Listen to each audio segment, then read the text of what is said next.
Hey everybody, Frank here, Godzilla Island for the Mazer Squad with a little review of Kodoja Volume 1 Terror Mountain Showdown.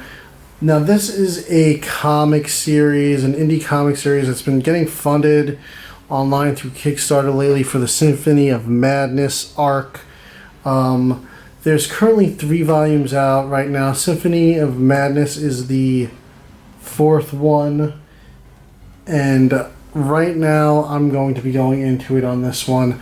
This first one is, of course, the first entry. I have not read any of these before, but I've backed the last couple of Kickstarters for the Symphony story arc, and I have not read those yet because I want to catch up. So let me get into it on this. So this is written by Keith Foster with art by Rory Smith, and the art direction and covers were done by Lance Pilgrim. Trade cover by Jess O'Hara. Art director is Will Perkins, and editor is Mike Perkins. A really cool comic. Dark art. The art style is really cool. One of the themes throughout this is there's some inmates. Here's a little shot of Kodoja. I don't know if I'm pronouncing the name right. Sorry if I'm not. But right off the bat, this is like an edge of your seat, non-stop action comic. It follows General Jennifer Cruz, who works for a special weapons division for the government, the U.S. government. And years ago, they created this bio-DNA weapon, Kodoja. It's a robot, but it's also living. And basically it was undefeated in all its training, so they decommissioned it because they deemed it too dangerous because it was able to counter every modern weapon, and they weren't sure they were going to be able to control it. One day it just wakes up, breaks free, and just goes on a rampage. And there's a whole conspiracy here that why did it wake up, who woke it up. There's a defense secretary that gets a mysterious phone call during a press conference on national TV. He pulls out of the conference, pulls out of the conference and comes back from the conference, kills 2 reporters and himself live on national TV after he gets this mysterious text that the awakening has happened. A lot of Lovecraftian style monsters in here.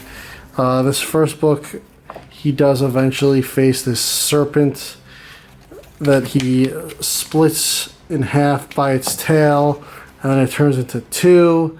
He destroys 1, and then it becomes this giant dragon monster, and it's just such a insane story. It's a whole volume, so it's very difficult for me to go through the whole entire plot of this because it is several books in one here.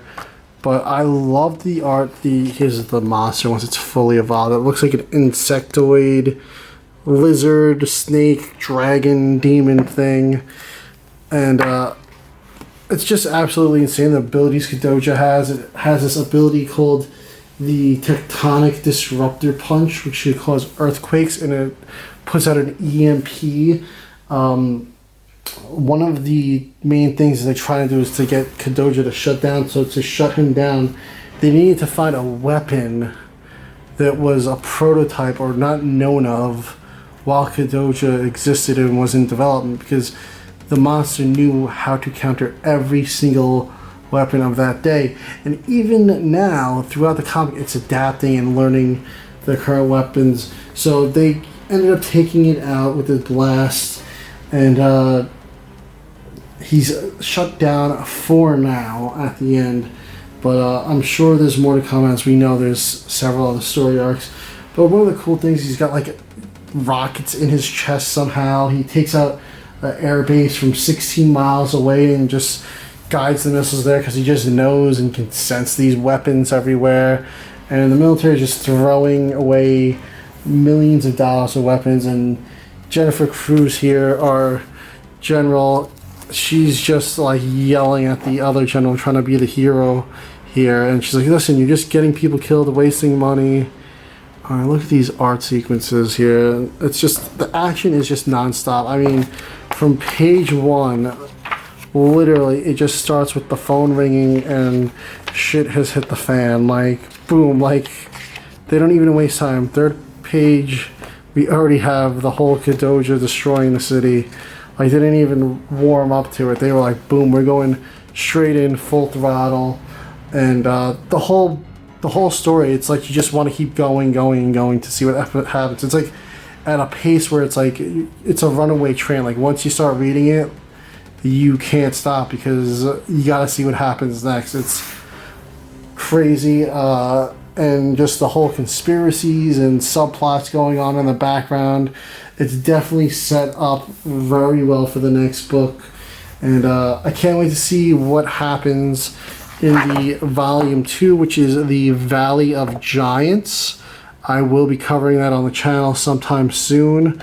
I have not started reading it yet, but it's definitely going to be read after I've read this first volume. I need to know what happens next.